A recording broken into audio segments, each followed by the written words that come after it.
السلام عليكم. كنتمنى تكونوا كاملين بخير وفي احسن الاحوال ان شاء الله.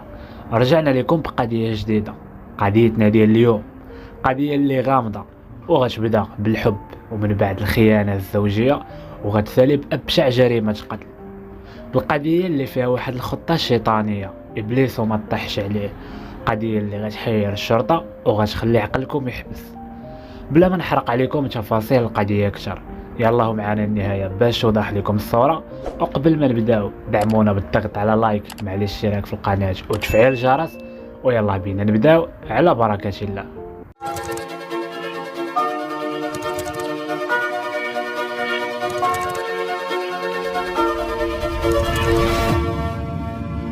قضية اليوم غتسافر بينا لمدينة أكادير. واحد الصباح وبالضبط مع السبعة، واحد السيد اللي غادي يكون راجع من الخدمة ديالو، من السيد اللي كيخدم مع الساس غادي يكون راجع من الخدمة، كيتفاجأ في الطريق غادي يلقى واحد الهزار اللي كان بيض على شكل ديال الكفن، كيبان ليه ملوي فيه شي شخص. ملي غادي يقرب حداه كتبان ليه غالبا جثة ديال شي واحد ملويتم، كيبان ليه الراس الرجلين داك الشكل اللي خايده شكل بشري ملوي في داك الهزار. هادشي اللي غادي يخليه عقلو غادي يحبس وغادي يتخلع في داك الصباح اللي غيكون غير راسو في داك الخلا، وغادي يبقى كيجري وكيغوت بواحد الحاله اللي هيستيريا حتى غيتلاقى مع واحد البنايه اللي كانوا حتى هما غادي للخدمه، وغادي يطلب منهم باش يمشيو معاه ويتاكدوا من ديك الجثه. وفعلا منين غادي نمشيو غادي نقولوا ليه بلي هذه غالبا جثه ديال بنادم، وربما شي جريمه واقعه وما خاصناش نهائيا نقيسوا هادشي ولا غادي نقربوا ليه. هادشي اللي غيخليهم يتصلوا برجال الامن اللي غادي يجيو في البلاصه ومرفوقين بالشرطه العلميه، غادي نلتحقوا بعين المكان. ومن المعاينه الاولى للجريمه كيلقاوها فعلا راه جريمه قتل، وانما الجثه ماشي ديال راجل، كترجع لواحد السيده اللي كانت الجثه بدات كتحلل والوجه ديالها كان زرق، يعني ربما ميته مخنوقه.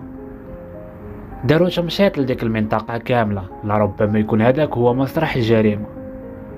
وغادي نبداو كياخذوا الاقوال ديال دوك الناس اللي لقاوها. غيدويو مع داك السيد هو الاول، غادي يسولوه واش ديما كدوز من هاد المنطقه هادي، غادي يقول لهم راه يوميا كنجي لهنايا مع 7 ديال العشيه و7 ديال الصباح كنرجع للدار، وديما كندوز من هاد المنطقه بيكالا.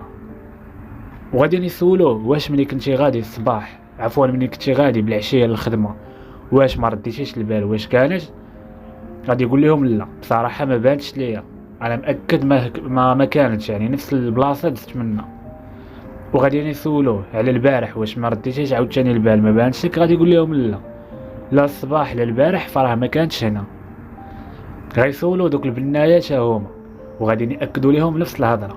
هذيك هي الطريق ديالنا بشكل يومي، وعمرنا تصادفنا مع هاد الجثه محطوطه هنا. من بعد ما خداو الاقوال ديالهم وخداو صور المسرح الجريمه غادي نديوها لمستودع الاموات باش يفحصها الطب الشرعي ومنها يتعرفوا على الهويه ديالها.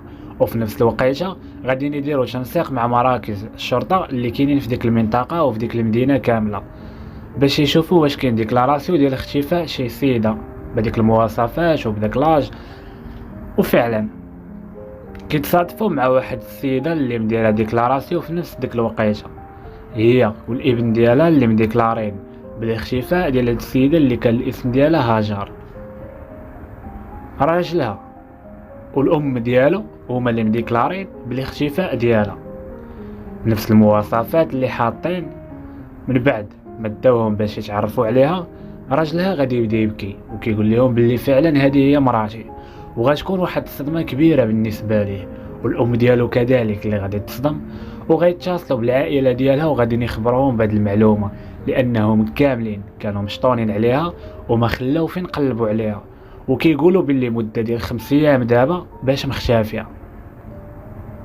من بعد ما تعرفوا على الهويه ديال الضحيه هنايا غادي يبداو التحقيقات ديالهم باش يتعرفوا على المجرم الحقيقي اللي ارتكب فيه هذه الجريمه. من بعد ما خرج التقرير ديال الطب الشرعي كيأكد لهم بان هذه السيده ميته مخنوقه باش يحبل، وتقريبا مده الوفاه ديالها بين 4 ايام و5 ايام. وهذا اللي ارتكب فيه هذه الجريمه فراه غالبا غفلها من اللور وخنقها بداك الحبل حتى جابها جثة هامدة، ومن بعد لواها في داك اليسار وجابها حطها تما، او ربما خلاها عنده في واحد المنطقة عاد جابها حطها تما، لان السيدة ماشي يلاه مقتولة، ودوك الناس كيقولوا راه مردوش ليها البال نهائيا كانت تم، يعني يكون كانت فراه كان غادي يلقاوها قبل، ماشي تدوز على 4 ايام ولا 5 ايام. غادي يبداو التحقيق مع راجله هو الاول، كيسولوه على مراتو نهار اختفات، واش قالت لهم غادا لشي بلاصه او عندها شي عداوه مع شي ناس، واش خدامه الى اخره. كيقول لهم ودي مراتي راه غير الدار، ما خدامه ما والو. ونهار اللي غادي تختفي فيه راه الام ديالي قالت لي بلي راه مولفه كتخرج مؤخرا، ولات كتخرج في واحد الوقيته بالضبط، كتخليني غير كنمشي انايا للخدمه وكتخرج ورايا غير بشويه. وبصراحه الام ديالي كانت مخبيه عليا هذا الموضوع، خافتنا لا نجبدوا الصداع تجبد لينا مشاكل وشكون هي سبب الطلاق ديالنا. حتى ورا ما غادي تختفي عاد صارحتني بهذا الموضوع، قالت لي راه ولات غير كتخرج نتايا من الخدمه مباشره وراك كتخرج. والسيده واش كتعرف شي واحد الله اعلم، انا بصراحه كنمشي للخدمه كنخليها في الدار، مش كدوي مع شي واحد عمري لاحظت عليها شي حاجه. ونتايا فاش خدام كيقول لهم بلي انا خدام حساس، كيسولوه واش عندك شي خدمه من غير حساس، يعني واش هذه غير هي بوحدها الخدمه ديالك، كيقول لهم لا، عندي واحد الطوموبيل اللي شاريها دابا واحد المده تقريبا، وعطيها لواحد السيد صديق ديالي كنت كاريها ليه، كان خدام بها كيفرق سلعه على الحوايج، ولكن من بعد واحد المده غادي يقول لي الصديق ديالي بلي هاد الخدمه هادي ما بقاتش كتدخل واحد المدخول اللي كثير. في الاول كان كيقسم معايا، ولكن من بعد ولا كيتبعكك عليا وكيجيب لي غير واحد البركه اللي قليله. هادشي اللي غادي يخليني حيت ليه ديك الطوموبيل ووليت انا اللي كنخدم فيها بيدي، وليت كنفرق السلعه على الحوانات، خدام مزيان كلشي كان هو هذاك. في الاول كنت كنعاون على الكرا، يعني كنا كارين وساكنين بوحدنا، كنت خدام حساس وكنعاون بديك البركه اللي كيعطيني الصديق ديالي. ولكن من حد المده كدوز غادي يكثر عليه الحمل والثقل، ما بقاش قادر نهائيا على الكرا والمصاريف. كيقول لهم بلي في الاخر ولا كيعطيني غير واحد البركه اللي قليله، وهي ودوك الفلوس ديال العساف راه ما كانوش كافيين. هادشي اللي غادي يخلينا طلقنا ديك الدار وانتقلنا باش نسكنوا مع الام ديالي. في الاول مراتي ما كانتش قابله، ولكن من بعد ملي بات لها الام ديالي كترحب بينا وقابله زعما نسكنوا معاها، فراه خدات هذا القرار وعجبها الحال وانتقلنا باش نسكنوا مع الام ديالي في الدار. الام ديالي اللي ساكنه غير بوحدها في الدار، ومره راه كتجي عندها اختي. كنا واخدين راحتنا في الدار وكنا عايشين مرتاحين، كلشي كان هو هذاك. من بعد واحد المده ما بقيتش خدام حساس، خديت انا ديك الطوموبيل وليت انا اللي خدام فيها، ولكن من حد المده كدوز هذاك الشيء بدا غادي وكيقلال وما بقاش داك المدخول كافي. هادشي اللي خلاني وليت كنخرج وكنخدم حتى في الاسواق الاسبوعيه، كنبيع وكنشري، كندير داك الطوموبيل فيها واحد السلعه وكنبيع ونشري فيها. وبالنسبه للخدمه ديال العساس غادي اكد لهم بانه ما بقاش خدام فيها، ولا كيخرج كيبيع وكيشري في السواق وكيفرق السلعه على المحلات. هادشي باش كانوا عايشين. الام ديالو من بعد ما سولوها غادي تاكد لهم نفس الهضره، وغتقول لهم باللي فعلا كان غير كيخرج للخدمه، كدوز ورا غير واحد المده قصيره وكتخرج ورا. السؤال المطروح هنايا، واش هاجر كان في شي علاقه سريه مع شي واحد هو اللي ارتكب في هذه الجريمه، ولا راجلها غير كيكذب هو والام ديالو داروا هذه الخطه هذه ديال انها كتخرج وراه؟ يعني كان واحد السر وواحد علامه استفهام مطروحه عند الشرطه، يعني بجوج بهم كيأكدوا بان السيده كانت كتخرج وراه، يعني غالبا كانت في واحد العلاقه سريه وكتعرف شي واحد اللي هو ارتكب فيها هاد الفاجعه هذه، ولا هما كيكذبوا وعندهم شي يد خفيه ورا هاد الجريمه هذه. من بعد ما خداو الاقوال ديالهم واي حاجه غادي تفيدهم في التحقيق، وغادي يبداو التحريات ديالهم باش يوصلوا للمجرم الحقيقي. القضيه لحد الان تعتبرات غامضه عند المحققين وما لقاو حتى خيط اللي يبداو منه هاد القضيه هذه.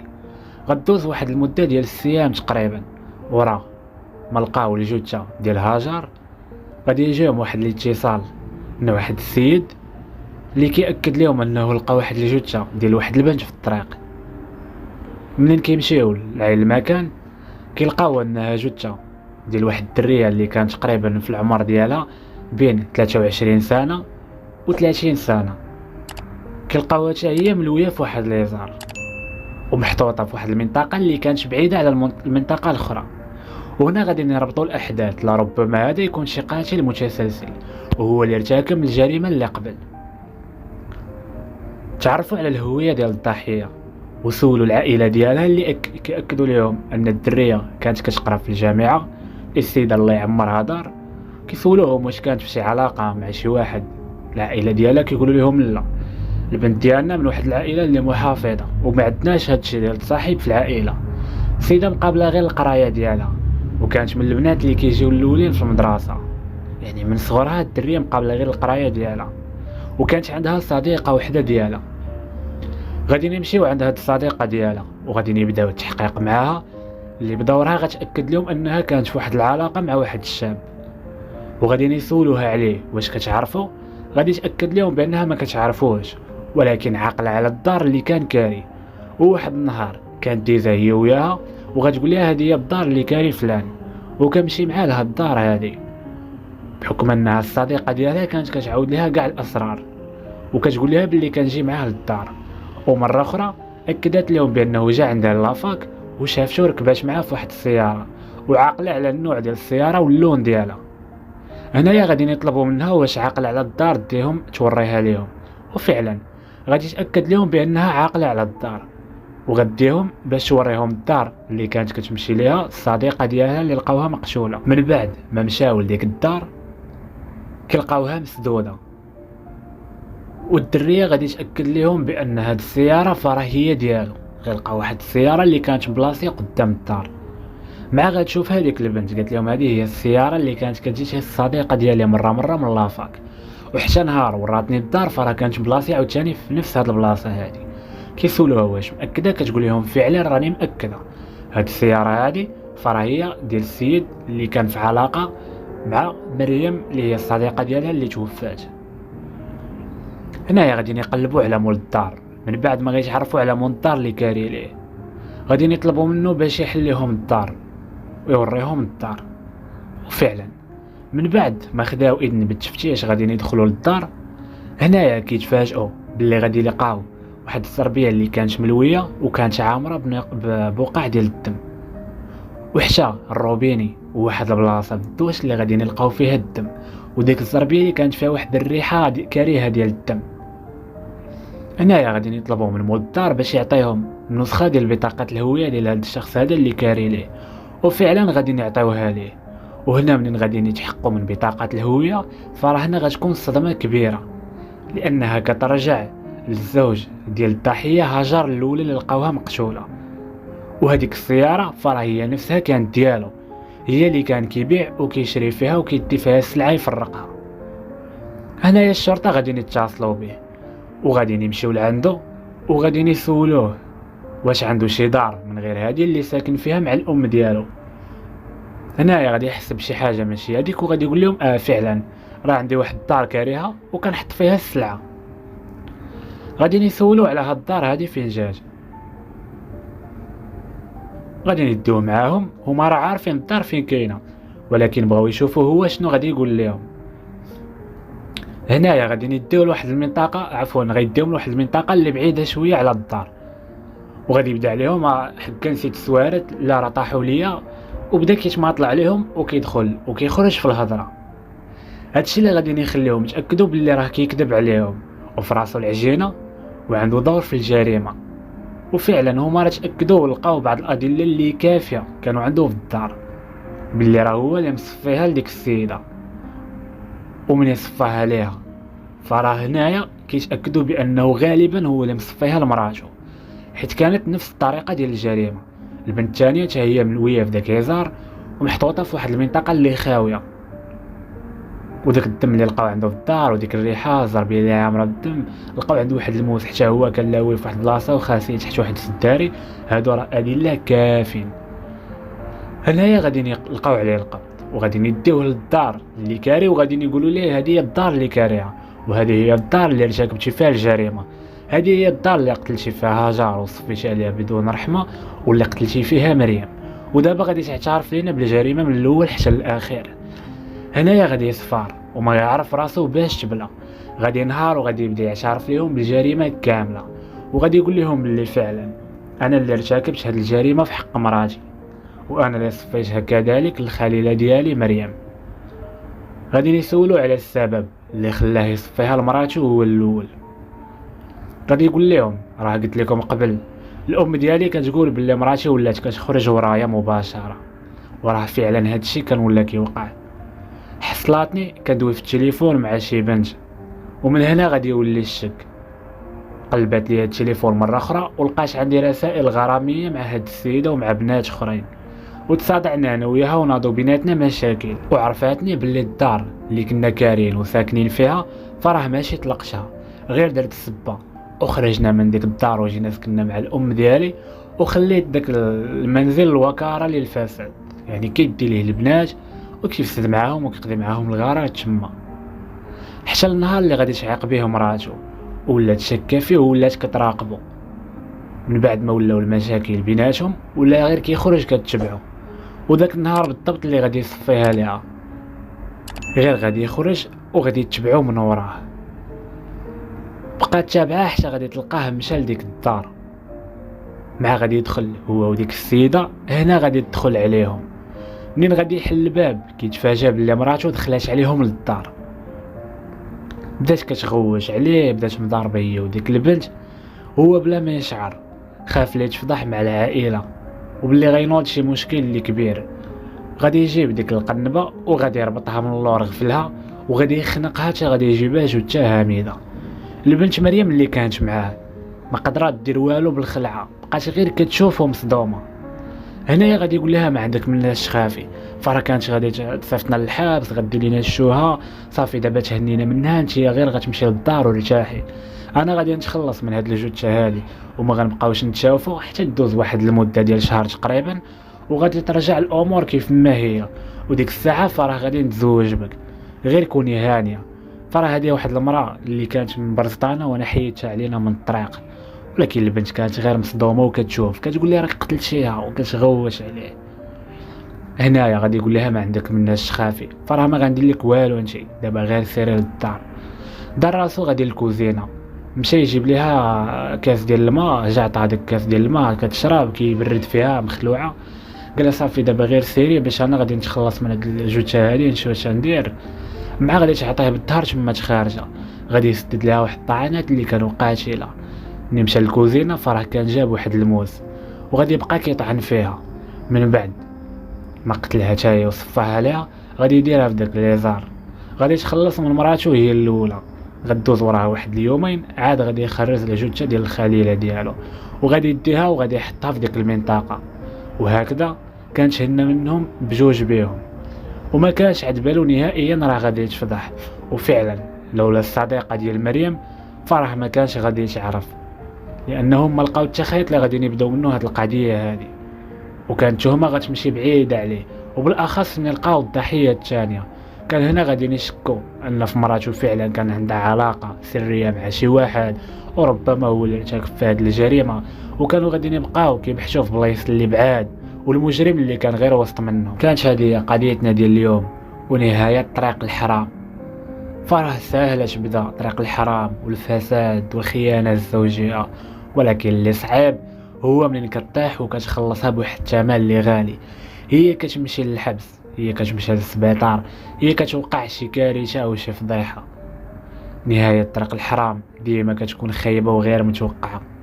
هاد السيد هذا في الاول اللي بداها غير بالضحك وطمع وديما بقى كيمشي لبنات اخرين من غير مراتو مخلي مراتو اللي حلالو وكيقلب على بنات اخرين اللي كيفسد معاهم وديما كان كيقلب على بنات اللي صغار منه فلاج وكيمشي كيفسد مع دريات اللي باقين كيقراو وكيطمعهم وكيبقى يصرف عليهم وكيخسر عليهم فلوسه وكيمشي رزقو كامل غير في الحرام. ومخلي مراتو اللي عنده في الدار كتسناه وكيبقى كيكذب عليها وكيمشي كيفسد في ديك الدار اللي كانوا كارين. يعني ها هو السيد كان كاري هو ومراتو كانوا عايشين بخير، عنده ديك الخدمه كيترزق بها الله ديال العساس، عنده ديك الطوموبيل اللي كاريها. نقولوا حيدها لداك السيد ولا كيخرج بها هو كيترزق الله، كان كيدخل بها واحد المبلغ اللي كافي، بقاو كارين به، بقاو عايشين بخير.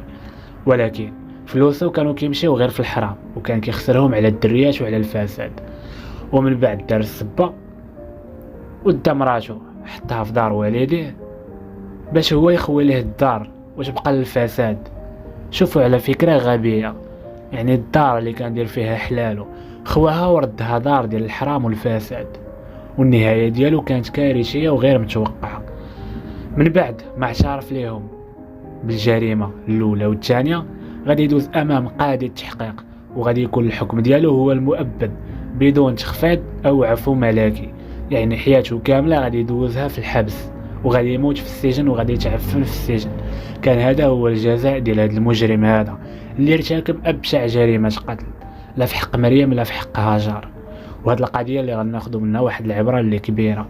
اي واحد تزوج وبدا الحلال فراه ما بقى عنده ما يدير بطريق الحرام، ولو ما تكونش مزوج فراه الحرام ما كيرجعش بشي منفعه. عاد انت ملي كتزواج وكدير وليدات وكدير دارك وكتبغي تبني مستقبلك، عاد كتنوض وكتمشي لطريق الحرام.